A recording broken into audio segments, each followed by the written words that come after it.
And we begin this Sunday morning with Vladimir Putin's fear and bullying tactics after a fiery speech this weekend with more threats of nuclear weapons. During a roughly 40-minute speech, Putin claimed 4 occupied regions of Ukraine would now be incorporated into Russia. Putin also attacked the West, saying instead of freedom, there is enslavement and violence that the U.S. sets the precedent for. He vowed to use all means available to fight back, suggesting, once again, the use of nuclear weaponry. This after another would-be nuclear power, Iran, saw unrest in the streets this week, with Iranians calling for the death of the supreme leader, something Arkansas Senator Tom Cotton addressed on this program last weekend. This is a moment to stand with the people of Iran, both because they deserve freedom from these theocratic dictators and because it would be in America's interests if the Ayatollahs no longer governed Iran. Yet Joe Biden is doing in these protests exactly what Barack Obama did in the summer of 2009 during the Green Revolution protest. He is standing idly by because he doesn't want to offend the Ayatollahs as he's trying to pursue this reckless nuclear deal. The Biden administration has yet to address the Russian nuclear threats and continues to pursue a deal to return to the United States to the 2015 nuclear deal with Iran.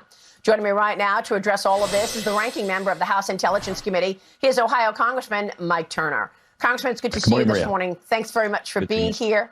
Let's start with that Putin threatening speech on Friday and the U.S.'s response to these threats so far. How do you characterize all of that? Well, you know, Maria, as you look at this speech, you certainly see that this is a speech that probably reflects more of Putin's thinking than even others. You actually get a sense of how he's seething, and he lays all of his ills to the West, and even says that the West is seeking the destruction of Russia. You know, as you know, the West doesn't really care other than Russia. Don't kill innocent people, don't invade your neighbors, and don't use weapons of mass destruction. And that's where we find ourselves today, is these threats of using of nuclear weapons. This administration needs to step up its game on missile defense. We have assets in Europe. We need to engage them so that they can provide protection to our allies, including Ukraine. We need to move other missile defense assets into the area so that we're not just a casual observer if Putin makes good on these threats and we see a catastrophic use of weapons of mass destruction by Putin. So do you expect that to happen? I mean, do you see this as a serious threat of use of nuclear weapons? I believe that we should believe our adversaries if they're openly saying so. And Putin has been saying this, almost this entire year with very little response from this administration. President Biden has said, don't, as if that's enough to deter Russia.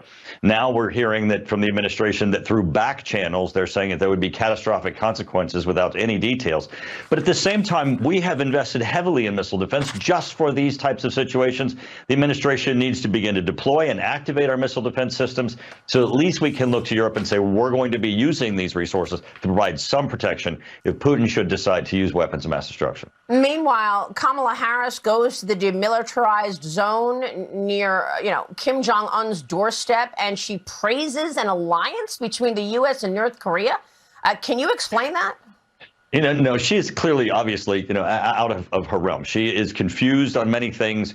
When she, goes into any international situation, it's as if it's the first time she's ever heard of it, which is very dangerous for someone in the vice president's position to be learning on the job. I mean, you've been to the DMZ. Why would she think that there's this long alliance with North Korea in place?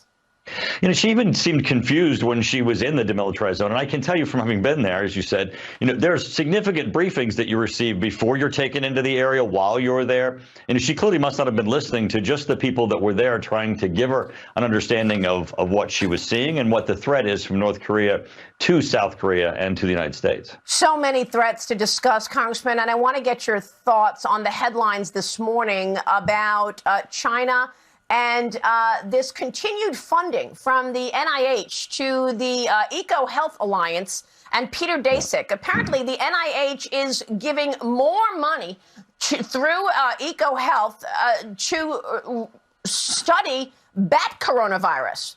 We've been there before, and there was no accountability. Joe Biden has yet to bring up the origins of COVID with Xi Jinping. He's going to meet with him again in November. What are you going to do about this? Should we be funding from the NIH bat coronavirus through the EcoHealth Alliance and Peter Daszak? Didn't he just fund COVID-19?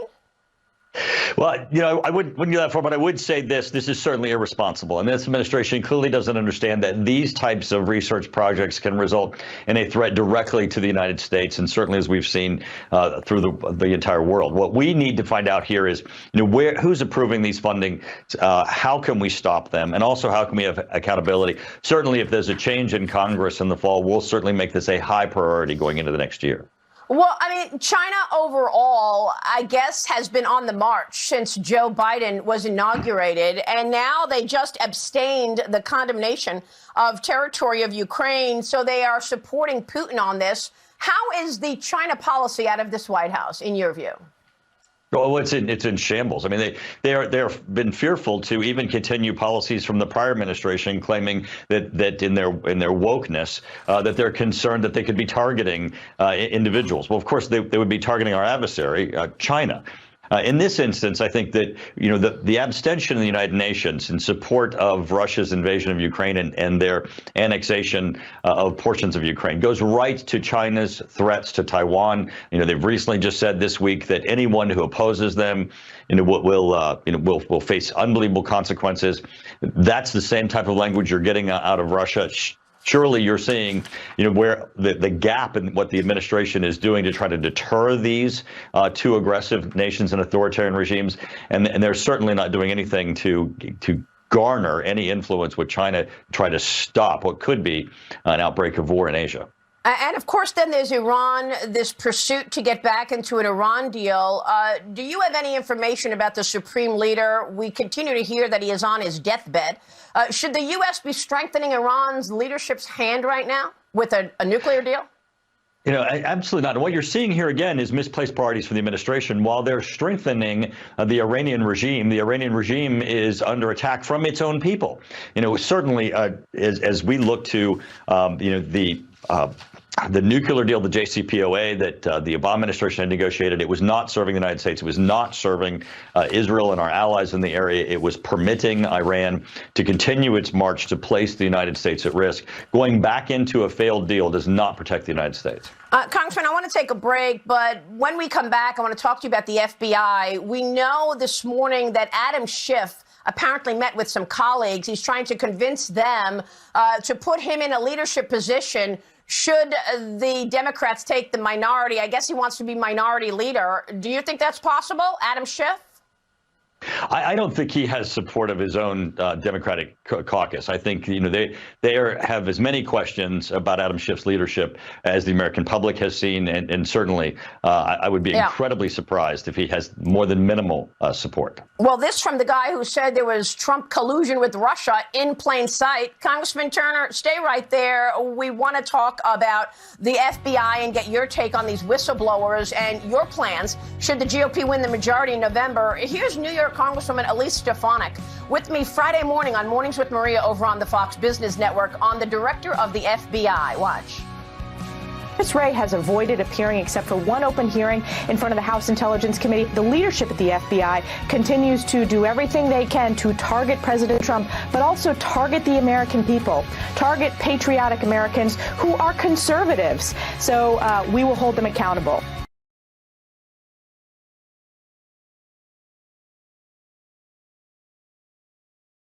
He's sick of you and your colleagues, Congressman. Yeah, clearly we can see in the grocery store and at the gas pump the effects of his out of control spending. You can't say I'm going to spend 10 trillion and then spend 9 and say I saved you $1 trillion. When you don't even have the money that you're spending, and that's what he's doing in this case. And now he's raising interest rates on families and on businesses, which result in a recession, while he continues to pump money out the back door. This is a continued equation for several years of inflation in front of us following his policies. Well, we will watch that so-called Wild West of spending after we watch the midterm elections. Congressman, thanks very much for being here We so appreciate it. House Intelligence Committee ranking member Mike Turner. Quick break, and then coming up, residents in Florida continue to recover this morning following Hurricane Ian. Florida Congressman Byron Donalds is here. He is recovering this morning after a devastating Category 4 hurricane that hit the state on Wednesday. State officials say that there are at least 47 people dead, with many more unaccounted for. One of the hardest hit areas is the southwest Florida region, where Fort Myers and Cape Coral suffered the brunt of the storm's impact. Joining me right now is Republican Congressman Byron Donalds. He represents Florida's 19th district, which includes both Fort Myers and Cape Coral. Donald sits on both the House Budget and House Oversight and Reform Committees.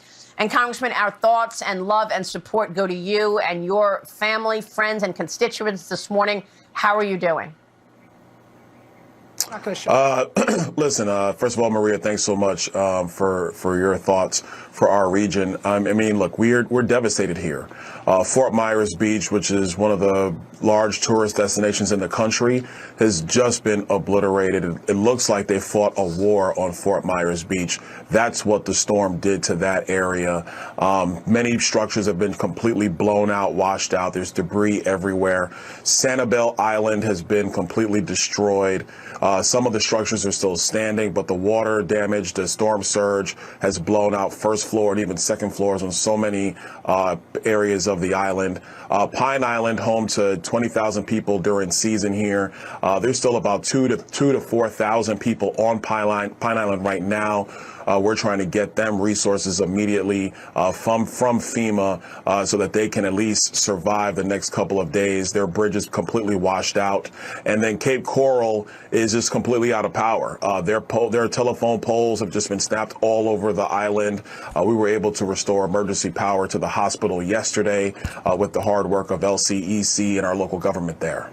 Unbelievable. Congressman, do you feel you have the resources that you need? I know that FEMA has been talked about in terms of, questioned whether or not you actually have the resources there. The insurance industry was already troubled before this storm. Do you have a cost estimate on what this is going to mean? We don't have a cost estimate yet, but just of my own back of the napkin math, I mean, we're going to be well over $5 billion. It's going to be higher than that, but we don't have a cost estimate yet. In terms of resources, I actually do think we have the resources. I have to give real credit, full credit to Governor DeSantis, Kevin Guthrie, and his team working with FEMA, working with the White House prior to the storm touching down to make sure that assets were pre-positioned. I mean, once they kind of got in the mode of being ready, then it was easier to come into the area once the storm passed. But I think it's important for people to understand this storm was not just a wind event. It brought storm surge anywhere from 4 feet to 16 feet of just storm surge through our area. And so structures in South Florida are actually constructed now to deal with heavy winds. But the flooding is one of the things that the flash flooding is the thing that you just really can't wrap your arms around until it happens. And that's what we're dealing with here in Southwest Florida. Well, I mean, thank you for your leadership, the governor as well. Unfortunately, the vice president was asked about supporting and aiding what has taken place here, and she went right to politics, race, and equity. Watch Vice President Kamala Harris here. Here she is. We have to address this in a way that is about giving resources based on equity, understanding that we fight for equality, but we also need to fight for equity, understanding not everyone starts out at the same place. And if we want people to be in an equal place, sometimes we have to take into account those disparities and do that work. I mean, she got applause. Is she serious? Well, I'm speechless. Listen, I couldn't disagree more with the vice president. Now is not the time to be talking about who gets what based upon where you started. It's about helping people, making sure they get the resources they need as quickly as possible, helping them recover as quickly as possible. That's what matters. That other stuff can wait for another day. Obviously, we're going to have elections about that stuff in about a month or so. But right now, it's about getting aid to people and getting the recovery process started here in Southwest Florida. I don't know what she's talking about. Frankly, I just shook my head through that entire comment. What are your thoughts about the upcoming election and what people are going to be voting on? The inflation story, of course, is one issue. And the constant spending, this student loan giveaway plan is now estimated to cost between $500 billion and $1 trillion. Congressman, we just spoke with Mike Turner, who said at the end of the year, the Democrats are going to have a wild west of spending because they're going to lose the majority and they're going to know that this is their last effort to get jammed through as much as they can. What do you think? I agree with my colleague about what he said the lame duck session is going to look like. And it's unfortunate because what you have right here, obviously, where I represent, is where real need is. And I think the American people, whether they're Republican, Democrat, Independent, they will have no problem spending resources to get people back on their feet. That's what Americans do when Americans are struggling. This other reckless spending that the White House and the Democrats want to engage in, to me, is insane. We don't have the money. And so what we need to do is get focused on fiscal discipline so that when disaster strikes, we have the resources to address it and still keep the rest of the country running rapidly and not having to deal with rapid inflation. I think that's what the midterms will be about. But right now, my focus, first, second, and third, is the recovery of Southwest Florida. Of course, Congressman. And how long do you think that recovery will take? What are your thoughts? Well, listen, to be blunt, I think in some areas it's going to be 2 years of recovery.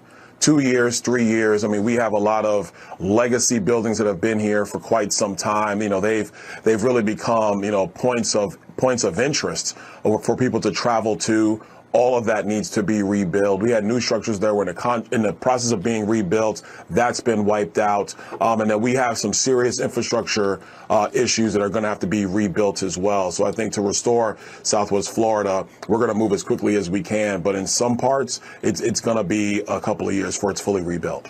Congressman, our thoughts and prayers are with you and Floridians this morning. Thanks very much, sir. Thank you. Congressman Byron Donalds this morning in Florida. Quick break and then breaking news this morning with new questions swirling around the FBI. Staffers blowing the whistle on. This does go back to Robert Mueller and to Jim Comey and the things that we've seen. Look, in 2018, as you well have covered, Maria, Republicans in charge of the House of Representatives raised questions about whether the FBI was illegally surveilling the Trump campaign, wrote a memo called the Nunes Memo. That was met with scorn and derision from the FBI, from the media.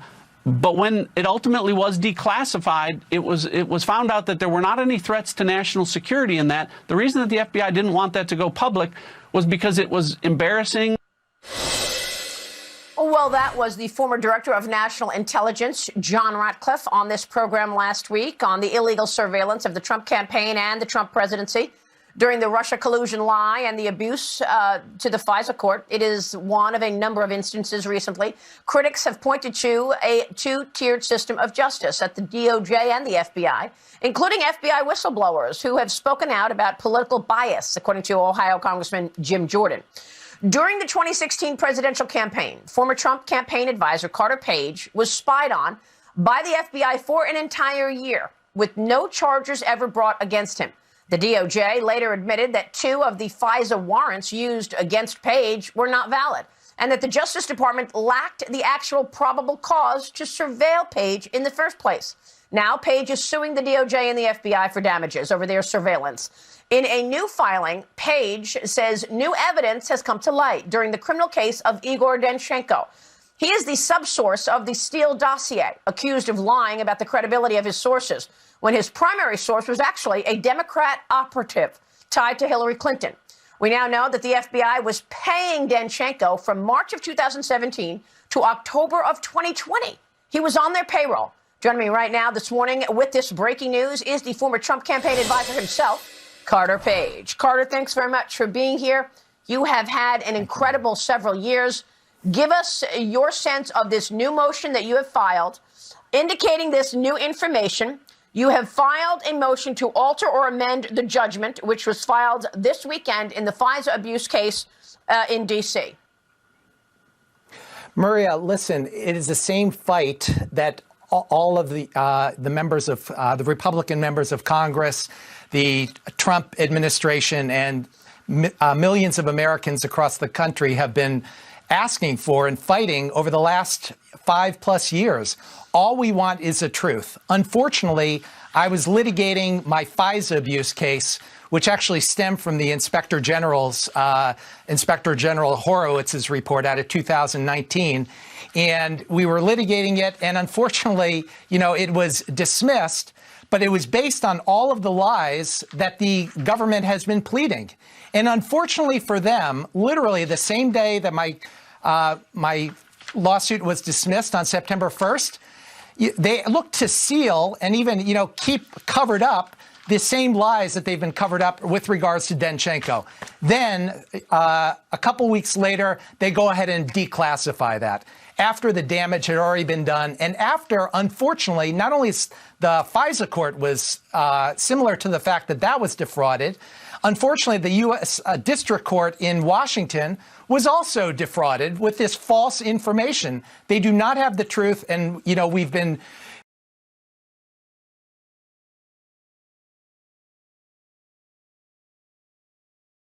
this completely unjust system based on complete lies for literally 5+ years already. We're looking at the timeline, your suit, Page versus Comey, U.S. versus Danchenko, and we see the unsealing of that. And that is when we learned that Igor Danchenko was actually on the payroll of the FBI. So why was the FBI paying Danchenko from March of 2017 all the way until October 2020? And why do you believe that information could be a game changer to overturn the dismissal of your lawsuit? Maria, because it represents complete fraud. And it also represents, there's been a lot of prosecution in terms of lying to Congress, lying to the federal government. Unfortunately, this is exactly what DOJ and other operatives in Washington have been doing for years in terms of part of this cover-up. So this is finally, unfortunately for both the judge in my case and, the credibility of our justice system and the district court in Washington, it's just proven to be a complete sham. So this seems like it should be, again, there's a lot of questions in terms of our justice system right now, but this seems to be a very solid basis for reopening this case and actually getting to the truth, exactly as you and so many leaders in Congress have been looking to do and have been working so hard to do over the course of the last 5+ years. Well, we've been following this very closely and knew that this was a lie many years ago in terms of Trump colluding with Russia.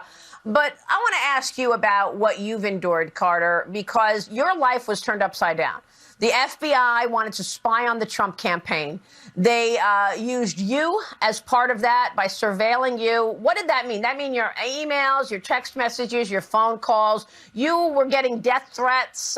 You were moving to different hotels so that you wouldn't get harassed and get death threats. Tell me about how your life was upended as a result of the FBI's pursuit of surveilling the Trump campaign. Well, it's amazing, Maria. It's actually a continuation of what we see right to this very day.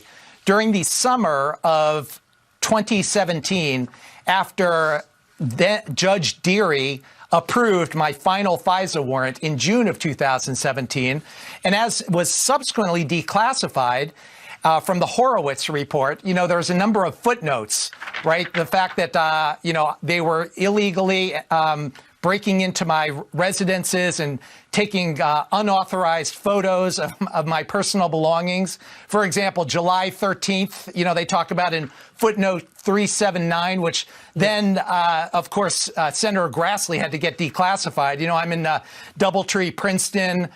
July 29th, I'm in the Doubletree Norwalk Hotel. Trying to protect my life when I'm getting death threats across the country, hiding out in various places. Meanwhile, the FBI is breaking and entering into my temporary residences, since I'm an international fugitive at this point. And meanwhile, at the very same time, they're also paying this guy who was involved in the Russia hoax and helped start the Russia hoax. And we should point out, Carter, that you were, quote unquote, an asset of the CIA before any of this took place. In other words, you were actually assisting the CIA in taking down bad guys. And when a lawyer at the FBI was asked, well, was Carter Page working with any other agency? He actually doctored a document and said no when he knew otherwise. He is Kevin Kleinsmith. He got a slap on the wrist. Is that right? Yeah, that's right. And unfortunately, he was also one of my defendants in this pending case in Washington. And, you know, he was let off in a civil suit as well. Again, you know, based on a foundation of complete lies, which the government had pled, and so many other of the, you know, co-defendants, you know, private individual actors within the government had pled as well. And, you know, now it's been completely overturned and shown, you know, that it's, again, complete lies and just a total cover-up, you know, to deceive a court and the American public. Well, they did cover up and deceive the FISA court to spy on you. We know that. Very quickly, encapsulate all of this because, you know, take it forward. We just had a raid on a former president's home. We've got whistleblowers calling out the FBI saying that there is political bias. What can you say based on your own experience about the FBI today? Final word.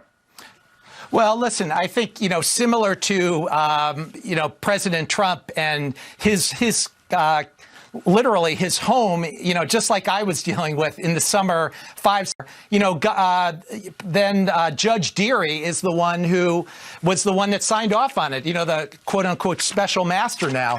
And unfortunately, all of his, you know, all of the information in terms of what he actually ordered is all classified still. So I'm just hoping for some truth finally and some steps forward in terms of restoring our justice system. We are a long way from that right now, Maria, unfortunately. Look at all of those redactions. Unbelievable. It's 18 out of 20 pages are redacted. Carter Page, thanks for your leadership and courage coming out and talking to us about this morning. Former Trump campaign advisor Carter Page will be watching this. Quick break, and then the midterm elections now 36 days away, with polls indicating the GOP is poised to win the House and a few key races deciding the fate of the Senate. One of those races is in Nevada, and we're talking with Trump-endorsed Nevada Senate candidate and former Attorney General Adam Laxalt. He is slamming his opponent, Christine Cortez Masto, because another family history with the Biden family, including